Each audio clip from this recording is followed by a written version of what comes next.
अस्सलाम वालेकुम। आज हम अपने सब्जेक्ट का आगाज़ करने जा रहे हैं और इसके सिलेबस के मुताबिक हमारा पहला टॉपिक है वाइल्ड लाइफ डेफिनेशंस। तो जैसे कि पहले आपको बताया था कि पंजाब यूनिवर्सिटी में जो शॉर्ट क्वेश्चंस आते हैं वो इस डेफिनेशन से ही आते हैं, तो ये आपको याद करनी है। तो अब हम वाइल्ड लाइफ के बारे में पढ़ते हैं कि वाइल्ड लाइफ क्या होती है। Wildlife traditionally refers to those animals and plants that normally live in natural or wild conditions. Undomesticated animal species, uncultivated plant without being introduced by humans. यानी वाइल्ड लाइफ एनिमल्स जब हम ज़िक्र करते हैं तो हमारे पास जो अनडोमेस्टिकेटेड एनिमल और प्लांट होते हैं जिसमें ह्यूमन का इंटरेक्शन नहीं होता और एक वाइल्ड और नेचुरल कंडीशन में जो एनिमल रहते हैं उनको हम वाइल्ड लाइफ कहते हैं। हमारे पास यहाँ पर दो वर्ड आते हैं, एक है डोमेस्टिकेटेड एनिमल्स और दूसरा होता है अनडोमेस्टिकेटेड एनिमल्स। अब जो अनडोमेस्टिकेटेड एनिमल्स ये पहले भी ज़िक्र कर चुकी हैं, ये वो वाले एनिमल हैं जो कि नेचुरली उनकी जो हैबिटेट है जैसे कि आप हाईली एरियाज़ में जाते हैं और नेचुरल उनके जो फ्लोरा और फाना होते हैं, कोई भी एनिमल है, कोई प्लांट है, तो वहाँ पर जो एनिमल और प्लांट एग्जिस्ट करते हैं और उनको हम जो हैं अनडोमेस्टिकेटेड एनिमल कहते हैं। अब डोमेस्टिकेटेड मतलब जो घरों में हम एनिमल को पालते हैं, जो पालतू जानवर होते हैं वो डोमेस्टिकेटेड में आते हैं, जैसे कि कैट है, डॉग है, हॉर्स है, डोंकी है और इस तरह जो माइस है और भी बहुत सारे एनिमल्स हैं, जैसे पैरट है जिसको हम घरों में पालते हैं, जिसमें ह्यूमन का इंटरेक्शन होता है उन एनिमल के साथ और वो खुद उसकी केयर करते हैं। तो इस तरह ये आ जाते हैं डोमेस्टिकेटेड एनिमल्स में, ठीक है। तो इसके लिए मेरे पास पिक्चर्स हैं, मैं आपको डोमेस्टिकेटेड और अनडोमेस्टिकेटेड एनिमल के दरमियान जो डिफरेंस है उसको शो करती हूँ। Here you can see wild animals जैसे कि बियर है, ऑल, मंकी, गोरिल्ला और लॉयन हो गया, फोक्स, जिराफ, इस तरह पार्कोपाइन हो गया, एल्क हो गए, बैडजर, एंटीलोप, बैट, कैमल, डियर, ये इस तरह की बहुत सारी ये लिस्ट भी है, इससे ज़्यादा एनिमल्स भी हैं, ये एक शॉर्ट लिस्टेड एनिमल्स हैं जैसे समझाने के लिए आपको कि वाइल्ड एनिमल्स कौन से होते हैं। इसी तरह जो अब ये है हम आपके अनडोमेस्टिकेटेड एनिमल्स हैं। अब जो डोमेस्टिकेटेड एनिमल्स हैं उसके बारे में पढ़ते हैं। अब जैसे कि ये डोमेस्टिकेटेड एनिमल है जिसको जैसे कैट, पिग, रैबिट, डॉग, गोट, शीप, कैमल, काऊ, गूस, पिजन, कॉक और टर्की, ये एनिमल्स सारे जो हैं ये डोमेस्टिक एनिमल्स में आते हैं। इसके अलावा इसकी और भी एक्सप्लेनेशन हो सकती है, लेकिन हम क्योंकि शॉर्ट वाइज इसको करेंगे क्योंकि हमारे पास डेफिनेशंस बहुत ज़्यादा हैं, तो इसलिए हम इसको सिर्फ ओवरव्यू के तौर पर ही पढ़ेंगे। बाकी डिटेल्स में आगे लेक्चर्स आएंगे तो उनमें कुछ ऐसी डेफिनेशंस हैं जो कि डिटेल में आपको बताई जाएंगी। अब नेक्स्ट हमारी डेफिनेशन है बायोडाइवर्सिटी। बायोडाइवर्सिटी, डाइवर्सिटी कहते हैं वैरायटी को, फॉर्म को, काइंड्स को, टाइप्स को, जो एनिमल जो इकोसिस्टम में डिफरेंट इकोसिस्टम जैसे मेरीन है, एक्वेटिक है या ट्रस्टल इकोसिस्टम है, वहाँ पर उनकी जो डाइवर्सिटी पाई जाती है उनको हम बायोडाइवर्सिटी कहते हैं। Means the variability among living organism from all sources including terrestrial, marine and other aquatic ecosystem and the ecological complexes of which they are a part. These include diversity within the species, between the species of the ecosystem. अब ये जो diversity है ये with in species भी हो सकता है और ये बिटवीन स्पीशीज़ भी हो सकता है इकोसिस्टम में जो पाई जाती हैं। उसके बाद आता है पॉइंट डाइवर्सिटी। पॉइंट डाइवर्सिटी का अदर वर्ड है माइक्रो डाइवर्सिटी। ये एक कोई भी लोकल हैबिटेट है वहाँ पर जो स्मॉलेस्ट जो स्केल में जो डाइवर्सिटी पाई जाती है स्पीशीज़, उसको पॉइंट डाइवर्सिटी कहते हैं। This is the diversity on the smallest scale, diversity of micro habitat और sample taken from within the homogeneous habitat. It is but natural to expect differences in point diversity of two-side microhabitat of the habitat. उसके बाद आता है alpha diversity. अब यहाँ पर इसकी diversity क्योंकि हम पढ़ रहे हैं तो डाइवर्सिटी के आगे काइंड्स हैं, point diversity, alpha diversity, beta, gamma, delta diversity, ठीक है, ये इनकी काइंड्स हैं। अब जो अल्फ़ा डाइवर्सिटी को बताया गया है ये वो है जैसे कोई भी कॉमन लोकल हैबिटेट होता है या कोई इकोसिस्टम होता है किसी भी ऑर्गेनिज़्म का, उसमें पाई जाने वाली जो लोकल डाइवर्सिटी होती है उसको हम अल्फ़ा डाइवर्सिटी कहते हैं। जैसे हम एक मोहल्ले में रहते हैं तो यहाँ पर जो पाए जाने वाले जो इंडिविजुअल्स होते हैं, ठीक है, और लेकिन हम क्योंकि यहाँ पे इंडिविजुअल नहीं देखेंगे, हम सिर्फ उनमें ही देखेंगे कि ये डिफरेंट काइंड्स ऑफ स्पीशीज़ कौन सी प्रेजेंट होती हैं इस लोकल इन्वायरमेंट में, ठीक है। हम सिर्फ वैरायटी को देखेंगे, हम ये हमारा इसमें कंसर्न नहीं होता कि हमारे इंडिविजुअल कितने हैं। हम सिर्फ ये चेक करते हैं कि हमारे पास डाइवर्सिटी या इसकी वैरायटी कितनी है एनिमल की, इसको हम देखते हैं, तो इसलिए हम इसको अल्फ़ा डाइवर्सिटी कहते हैं। इसकी बात आती है बीटा डाइवर्सिटी। ये अगर कहा जाए ये अल्फ़ा डाइवर्सिटी और बीटा डाइवर्सिटी ये दोनों आपस में इंटर रिलेटेड होते हैं, क्योंकि जो बीटा डाइवर्सिटी होती है वो अल्फ़ा डाइवर्सिटी और बीटा दोनों को कंपैरिजन करके ही पढ़ी जाती है। इन दोनों में जो कॉमन स्पीशी के अलावा जो डिफरेंट स्पीशीज़ होंगी जो कि रेयर जो स्पीशीज़ होती हैं उन उसके अकॉर्डिंग हम उसको मेजर करते हैं कि कौन कौन सी स्पीशीज़ इसमें डिफरेंट है। तो ये बीटा डाइवर्सिटी में आता है। तो इसको हम एक डायग्राम या कोई पिक्चर से समझते हैं जिसमें अल्फ़ा, बीटा और गामा डाइवर्सिटी के बारे में बताया गया है। जी स्टूडेंट्स, आप देख सकते हैं कि यहाँ पर अब साइट ए है, ठीक है, ये साइट ए है, बी है, सी है, ये हमारे पास 3 इकोसिस्टम प्रेजेंट होते हैं। अब इकोसिस्टम जो लाइक साइट ए है इसमें आप देख सकते हैं कि ब्लैक और इसमें जो ग्रीन और ऑरेंज कलर की 3 जो है डाइवर्सिटी पाई गई है। अब हमने पहले जैसे पढ़ा कि हमने ये नहीं देखना कि इसमें इंडिविजुअल कितने, हमने ये देखना है कि इसमें डाइवर्सिटी कितनी है, यानी इनकी इकसाम कितनी है स्पीशीज़ की।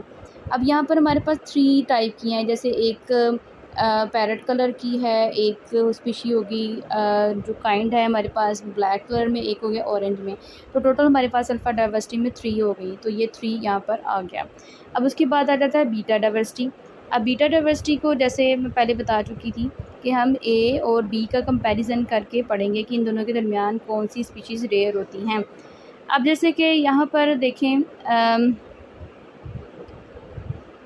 यहाँ पर आप देख सकते हैं कि ऑरेंज इसके अंदर भी है, इसके अंदर भी है, ठीक है। उसके अलावा ये पैरेट इसके अंदर भी है, या ग्रीन या पैरेट कह लें, इस ए के अंदर भी है और बी के अंदर भी है। तो हमारे पास जो अब पीछे जो बच गई हैं, लाइक हमारे पास एक रेड कलर की स्पीशी और इसके अलावा जो यहाँ पर ब्लैक कलर की, ठीक है, हमारे पास ये 2 स्पीशीज़ यहाँ पर प्रेजेंट होती हैं जो कि हमारे पास डिफरेंट है ये स्पीशीज़। तो इन दोनों को देखें तो ये हमारे पास इसका जो है ये 2 आएगा, ठीक है। अगर इंडिविजुअल कहें तो ये हमारे पास जो लोकल स्पीशी है ये है तो अल्फ़ा ही है, ये भी अल्फ़ा ही है, ये तीनों अगर इटसेल्फ देखें तो अल्फ़ा डाइवर्सिटी ही कहेंगे। लेकिन जब हम कंपैरिजन में आ जाते हैं तो फिर इसको हम जो है बीटा डाइवर्सिटी का नाम देते हैं। अब देखें यहाँ पर जैसे कि बीटा डाइवर्सिटी की यहाँ कैलकुलेशन बताई हुई है, तो यहाँ पर इसकी ए और बी का देखें तो हमारे पास 2 जो हैं वो वैरायटी आती है। इसी तरह हमारे पास आ गया गामा डाइवर्सिटी। अब गामा डाइवर्सिटी में अब हम ये जो तुम्हारे पास तीनों इन्वायरमेंट है जैसे ए, बी, सी जो इकोसिस्टम है, इन तीनों को आपस में कंपैरिजन करके पढ़ते हैं कि इनमें कौन सी डाइवर्सिटी आती है। अब यहाँ पर देखें पैरेट कलर जो है इसके अंदर भी है, इसके अंदर भी है, इसके अंदर भी है, तो इसका मतलब है ये कॉमन स्पीशीज़ हैं ये। और उसके बाद ऑरेंज इसके अंदर भी है, इसके अंदर भी है, ठीक है। तो अब यहाँ पर देखें कि हमारे पास ये वाला ब्लैक और ये वाला, इस दोनों में फ़र्क है, ठीक है। तो इस लिहाज से हमारे पास ये वाला एक ब्लैक कलर हो गया, ठीक है, एक ये वाला रेड कलर हो गया 1 2, और उसके बाद ये वाला ब्लैक कलर, ये 3, हमारे पास ये 3 स्पीशीज़ आ जाती हैं।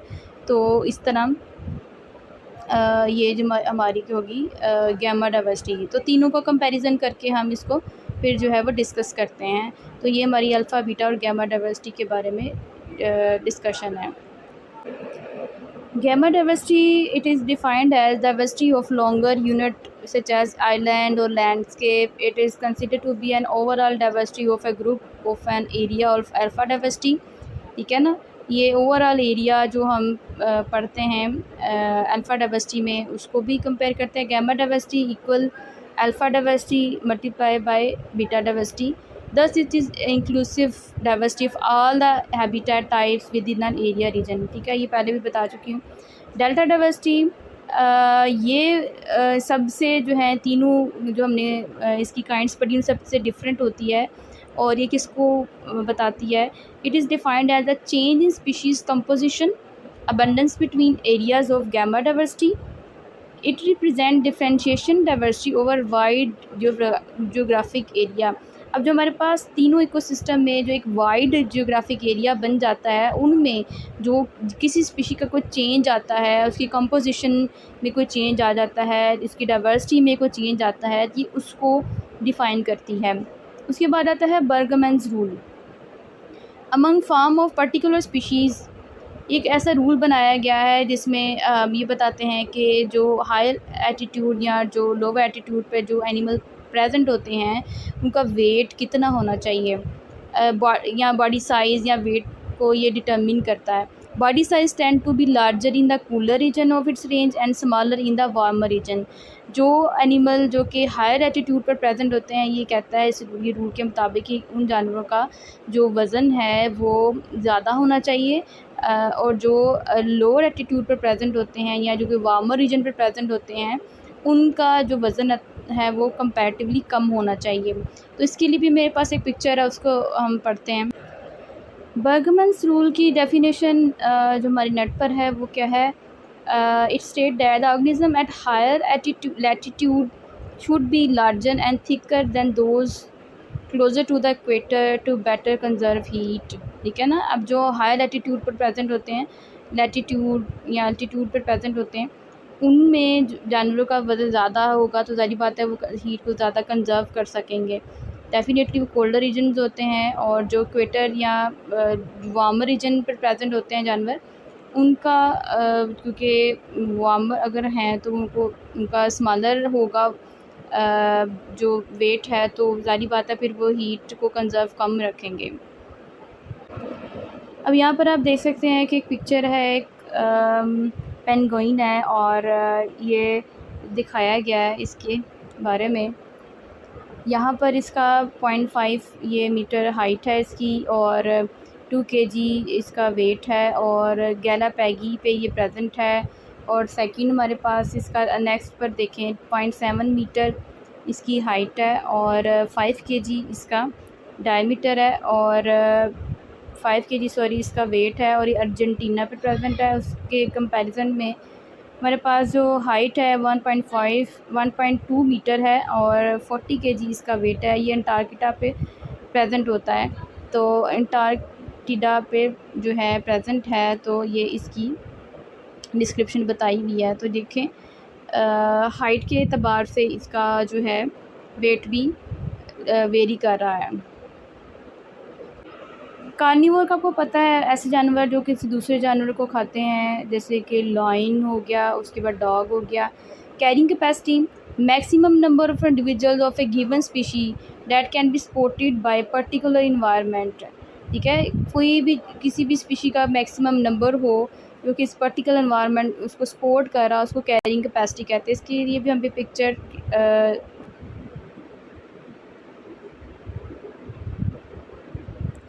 तो जी स्टूडेंट, जैसे कि आप देख सकते हैं कि कैरिंग कैपेसिटी ये एक पॉट दिखाया गया है, इसके अंदर डिफरेंट डाइवर्सिटी स्पीशीज़ की प्रेजेंट होती है, और वाटर इसके अंदर प्रेजेंट है। तो ये इसकी अपनी एक कैरिंग कैपेसिटी है। अगर इसके अंदर हम पानी ज़्यादा डाल देंगे तो ये जो पॉट है ये जब भर जाएगा तो ये पानी बाहर आ जाएगा, तो ये इसकी कैपेसिटी इससे बढ़ जाएगी। अब इसी तरह दूसरी एग्जांपल बताई गई है कि हमारे पास ये जैसे कि एक पॉट है, इसके अंदर पानी डाला है, तो पानी जो ज़्यादा एक्सेस जो है वो बाहर आ गया, तो ये जो वाटर है ये बता रहा है कि इसकी पॉपुलेशन है। ये हमारे पास जो ये वाटर सोर्स है, ये इसकी एनुअल ये प्रोडक्शन को शो कर रहा है। और इसके अलावा अगर इसके अंदर सुराख कर देते हैं, तो सुराख से जब यानी जो पोर है उसके अंदर पानी बाहर आएगा, तो ये बताता है कि इनके कौन कौन से फैक्टर हैं जो कि कैरिंग कैपेसिटी से एक्सीड कर रहे हैं। जैसे कि वेदर की कंडीशन है, ह्यूमन डेवलपमेंट है, लॉस ऑफ हैबिटेट है, old age, disease, parasite, predator and hunting और स्टारवेशन एंड एक्सीडेंट। ये सारे ऐसे फैक्टर्स हैं जो कि इसकी कैरिंग कैपेसिटी को जो है ये डिग्रेड कर रहे हैं और इसे डिस्टर्ब हो रही है इनकी कैरिंग कैपेसिटी। नेक्स्ट हमारे पास आ जाता है community, a group of population of plant animal living together in an given place and area, is called community. अब आ जाता है cruising ability, animals maximum ability to go over an area in search of its habitat requirement. किसी भी जानवर का ऐसे area में जाना ताकि वो अपनी हैबिटेट की रिक्वायरमेंट के को पूरा कर सके, उसको सर्च कर सके, यानी कि वही जहाँ पर उसने रहना है वो देख सके कि वो किस तरह का इन्वायरमेंट है। इस एबिलिटी को कहते हैं क्रूजिंग एबिलिटी। उसके बाद है डिप्रेडेशन। डिप्रेडेशन ये act of preying upon in reference to wildlife damage to farmers crop. ये एक ऐसा प्रोसेस है जिसमें जैसे कि कोई भी इंसान है वो किसी भी जानवर का यानी कि उसको जानवर के ऊपर हमला करता है अपने कुछ फूड के लिए, सोर्सेज के लिए, इसको डिप्रेडेशन कहते हैं। इसी तरह जानवर आपस में भी एक दूसरे के ऊपर हमला कर देते हैं। जैसे प्रीडेटर और प्रे का रिलेशनशिप होता है, तो प्रीडेटर जो है प्रे के ऊपर जो अटैक करता है, तो इस कंडीशन को डिप्रेडेशन कहते हैं। यहाँ पर भी आप देख सकते हैं इसकी डेफिनेशन लिखी हुई है, वाइल्ड प्रीडेटर अटैक और prey upon domestic animal such as family pet और लाइफ स्टॉक, ये डिप्रेडेशन इसकी। उसके बाद आता है ecological balance, the constant and perfect balance maintain between various organisms in the environment under natural conditions. ये भी कोई भी जानवर है उनके दरमियान एक कांस्टेंट और बैलेंस जो है कंडीशन मेंटेन रहे इन्वायरमेंट और नेचुरल रिसोर्सेज के दरमियान, तो इसको इकोलॉजिकल बैलेंस कहते हैं। इकोसिस्टम का आपको पता ही है, कम्प्लेक्स ऑफ प्लांट एनिमल और micro organism communities and their non living environment acting as a functional unit. इसमें प्लांट एनिमल यानी लिविंग और नॉन लिविंग ऑर्गेनिज्म आपस में इंट्रैक्शन करते हैं और एक एज अ फंक्शनल यूनिट रहते हैं, इसको इकोसिस्टम कहते हैं। एंडेमिक इसको हम लोग कहते हैं लोकल और नेटिव भी कहते हैं, इसका दूसरा नाम है नेटिव या एंडेमिक स्पीशीज़, लोकल स्पीशीज़ इसको कहते हैं। उसके बाद exotic, any plant animal introduce from foreign country, इसको एग्जॉटिक कहते हैं। जैसे पाकिस्तान है तो बाहर से किसी मुल्क से हम किसी जानवर को मंगवाते हैं, कोई रेयर स्पीशीज़ होती है, तो ये एग्जॉटिक एनिमल में आ जाता है। Ex situ conservation means literally offsite conservation. ये कंजर्वेशन का वर्ड जो यूज़ किया हुआ है ये इसलिए है ताकि कोई भी स्पीशी है उसको हम कंजर्व कर सकें, उसकी कंजर्वेशन के लिए कुछ स्ट्रेटजीज़ बनाई गई हैं जिसके तहत इसको रखा जाए ताकि उनकी प्रोटेक्शन हो सके। It is a process of protecting N endangered species of plant and animal outside of its natural habitat.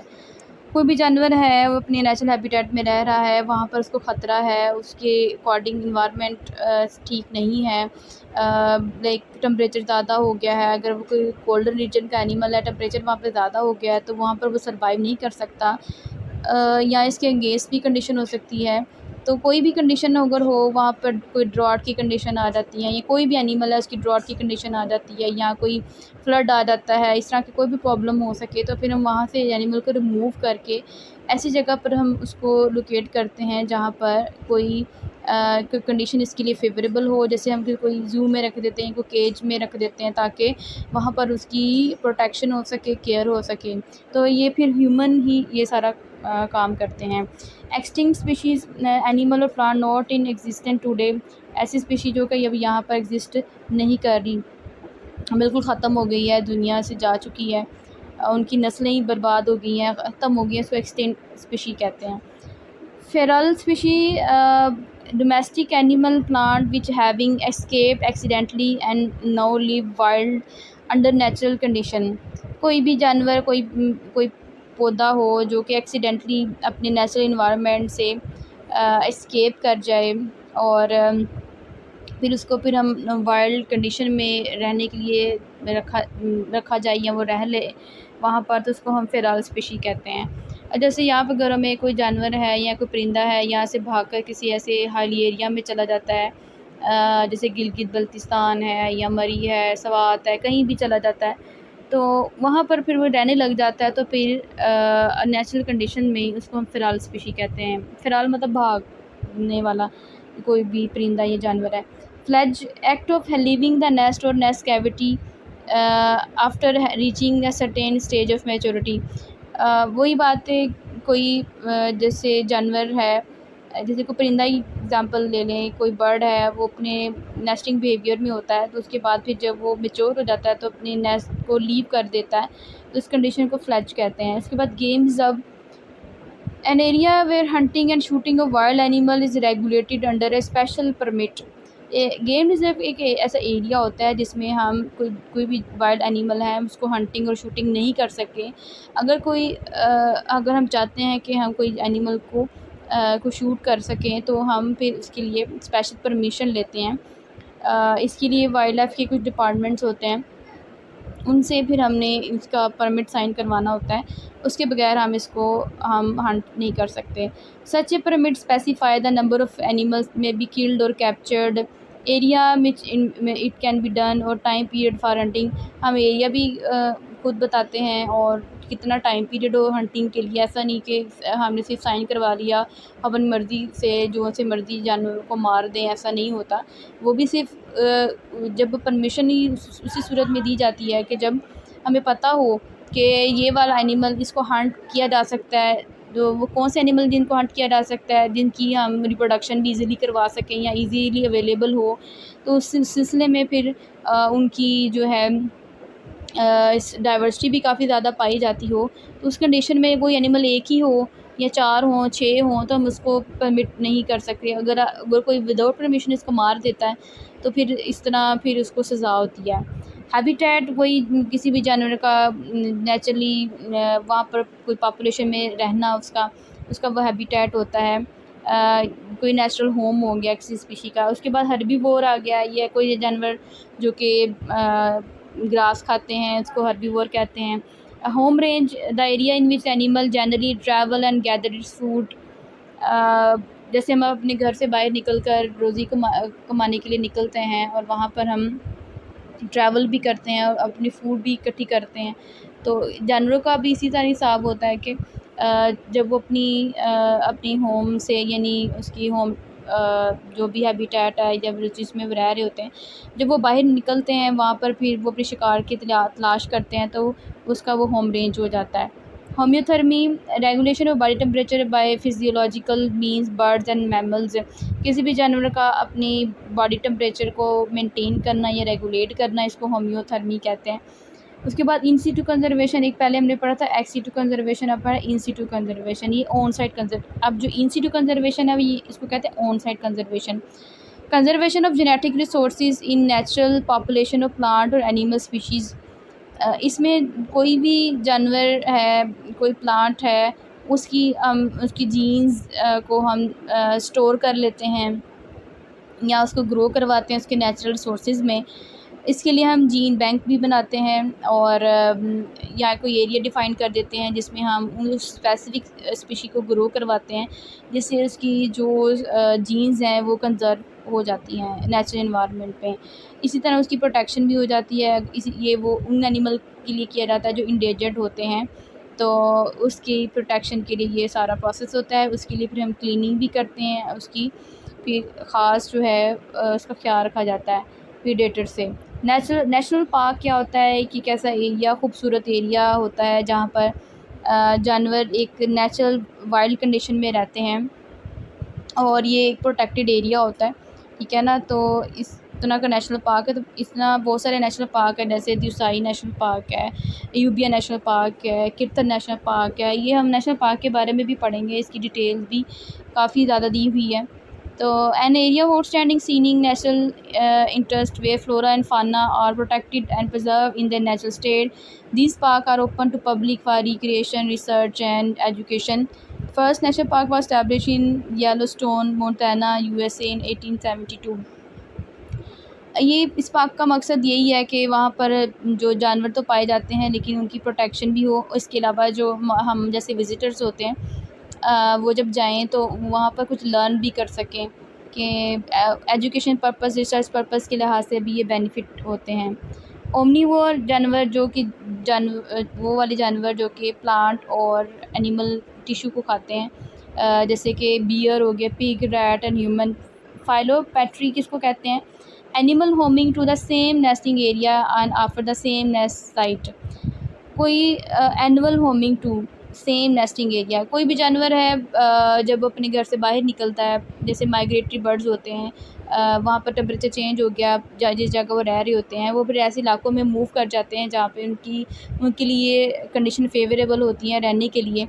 तो फिर वो जानवर जब वापस आते हैं, इस कंडीशन को फाइलोपैट्री कहते हैं। जैसे बहुत सारे माइग्रेटरी बर्ड्स हैं, इसी तरह इसमें जो है हमारे पास बियर भी आ जाते हैं। इसके अलावा क्या कहते हैं कि हमारे पास एलिफेंट भी है। इसी तरह कुछ फ़िशेस भी होती हैं जो कि रिवर से सी में जंप करती हैं। तो कुछ फ़िशेस ऐसी हैं जो कि अपनी इनिशियल जो मतलब जो ब्रूडिंग पीरियड होता है वो अगर रिवर में गुजारती हैं तो बाकी पीरियड फिर वो सी से फिर भी वापस जब एडल्ट में आ जाती हैं, वो जब एडल्ट चेंज हो जाती है तो वापस फिर ये रिवर में आ जाती हैं। तो इस तरह की स्पीशीज़ जो माइग्रेटरी होती हैं वो फाइलोपैट्री में आती हैं। उसके बाद poikilothermy, variation of body temperature with external condition, specially fish, amphibians, reptile as well as host of invertebrate animals.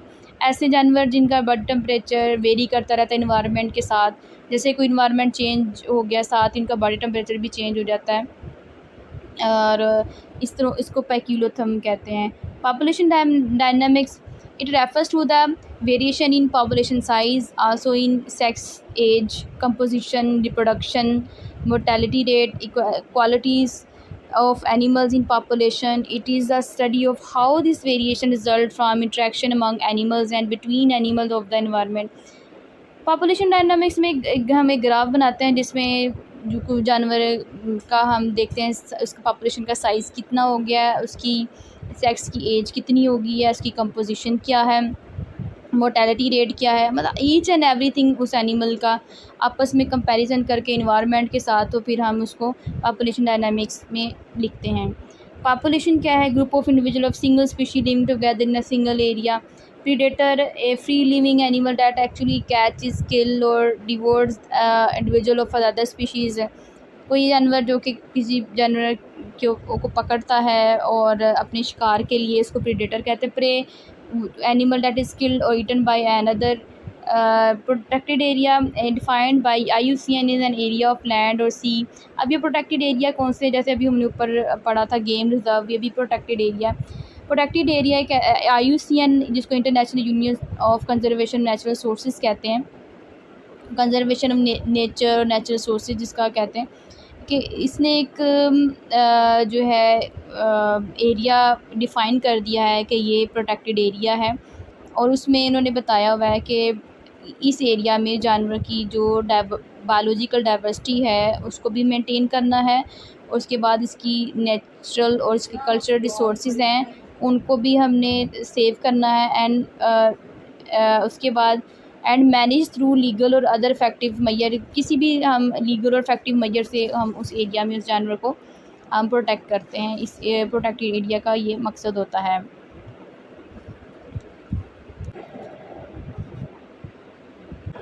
अच्छा जी, हमारे पास हैं कुछ एग्जोटिक एनिमल जिनकी एग्जांपल्स बताई हुई हैं। पाकिस्तान में कौन कौन से एग्जोटिक एनिमल, जैसे caracal, Balochistan, dormouse, Blanford's, fox, dromedary, camel है, उसके बाद गोइटर्ड, गैजली है, ठीक है ना, पार्क्यूपाइन है, हैजहॉग है, मार्कोर है। एग्जांपल है स्ट्रिप्ड हाइना, एग्जोटिक जो स्पीशीज़ होती है ना एनिमल्स में, उनकी एग्जांपल्स बताई गई हैं। ये हमारे पास कुछ प्रोटेक्टेड साइट्स हैं पाकिस्तान में। कीर्तन national park, हज़ारगंजी Chiltan national park, ये भी पढ़ेंगे। चिंजी नेशनल पार्क, चित्राल गोल नेशनल पार्क, इसी तरह और भी बहुत सारी हैं इनकी। काइंड। यहाँ पर जो लिस्ट बताई गई है, हमारे पास कितने टोटल प्रोटेक्टेड एरिया हैं पाकिस्तान में। 16 नेशनल पार्क्स हैं, 94 वाइल्ड लाइफ सेंचुरीज़ हैं हमारे पास, 7 प्राइवेट रिसोर्स रिज़र्व्स हैं, 99 गेम रिज़र्व्स हैं एंड 9 प्रोटेक्टेड एरिया प्रेजेंट होते हैं। नेक्स्ट मेरे पास है what is IUCN and what do they do. IUCN is the International Union for Conservation of Nature. It is a membership union of government and civil society organization. ये एक membership union है जो government और civil society के दरमियान, इसके बहुत सारे डिपार्टमेंट्स होते हैं। IUCN एक इदारा है, उसने आगे से बहुत सारे डिपार्टमेंट्स बनाए हुए हैं पूरे पाकिस्तान में, पूरे ग्लोब में देखे जाएँ तो हर कंट्री के अंदर इनके डिपार्टमेंट्स होते हैं ताकि जो जानवरों की सस्टेनेबिलिटी को चेक किया जा सके, उनकी डाइवर्सिटी चेक की जा सके, ठीक है। इस तरह के और भी पैरामीटर्स होते हैं। Together we work to advance sustainable development, create just world that values and conserve nature. इसी तरह हमारे पास IUCN का एम क्या है। IUCN objective are to influence, encourage and assist society throughout the world to conserve integrity and diversity of nature and ensure that the use of natural resources is equitable and ecological sustainable। ये इसका M होता है। Next हमारे पास Ramsar site, a wetland of international importance declared as conservation site. ये भी हम पढ़ेंगे। रामसर कौन था, इसके बारे में भी डिटेल है पूरा, इसके ऊपर जो है हम लेक्चर बनाएंगे। उसके बाद आता है red data books. This book is published by IUCN and is updated continually. It contains details of threatened species and protected area of the world. ये एक किताब होती है जिसके अंदर हम जो भी थ्रेटन स्पीशीज़ हैं या लीस्ट कंसर्न होते हैं, कोई भी ऐसी स्पीशीज़ जो क्रिटिकली इंडेंजर्ड होती हैं उनका हम रिकॉर्ड रखते हैं, तो इसको हम रेड डाटा बुक्स कहते हैं। सफारी पार्क जो है ये पाकिस्तान में लाहौर में भी है, कराची में भी है। ये ज़ू से बड़ा होता है और ये ज़ू की तरह ही होता है, लेकिन यहाँ पर नेचुरली एनिमल को वाइल्ड कंडीशन में रखा जाता है और कैप्टिव कंडीशन एक तरह से होती है, लेकिन कंडीशन नेचुरल ही होती है।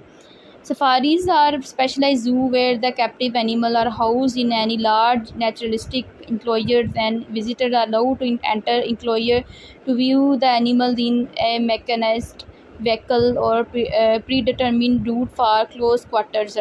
हम जब इस जगह पर विज़िट करना होता है तो फिर एक मतलब एक ऐसी हमारी कोई मतलब बसेस होती हैं जो कि इंक्लोजर से ढकी होती हैं, तो केजेस होते हैं, तो उसके अंदर फिर हम इसका विज़िट करते हैं। ऐसे नहीं कि हम फ्रीली मूव कर रहे हैं, एनिमल इसमें क्योंकि कैप्चर्ड नहीं होते, एनिमल फ्रीली मूव कर रहे होते हैं, तो हम खुद इंक्लोजर की कंडीशन में होते हैं। तो जैसे ये इसकी एग्जांपल ऐसे जैसे हम किसी प्रिजन को लेके जा रहे होते हैं ना, तो फिर इस तरह हम इसके अंदर मूव करते हैं इस सफारी पार्क में। Wildlife sanctuaries is a place और area where wild indigenous animal are kept in protection so that they breed and thus preserved. जैसे वाइल्ड लाइफ सेंचुरी, जैसे कि वाइल्ड लाइफ गेम रिज़र्व हम के बारे में हमने पढ़ा, इसी तरह वाइल्ड लाइफ सेंचुरी है एक ऐसा एरिया होता है जिसमें हम एनिमल को इंडिजिनस कंडीशन में रखते हैं, प्रोटेक्शन उनकी हो सके, वहाँ पे उनकी ब्रीडिंग हो सके, उनको प्रिजर्व किया जा सके। वहाँ पर भी शूटिंग और हंटिंग जो है वो प्रोहिबिटेड होती है। सेंचुरीज है established by notification and can be abolished by similar procedure. Scat excrement dropping of an animal, वो भी जानवर की जो ड्रॉपिंग होती है यानी कि उसके जो वेस्ट होते हैं उसको हम स्कैट कहते हैं, ठीक है।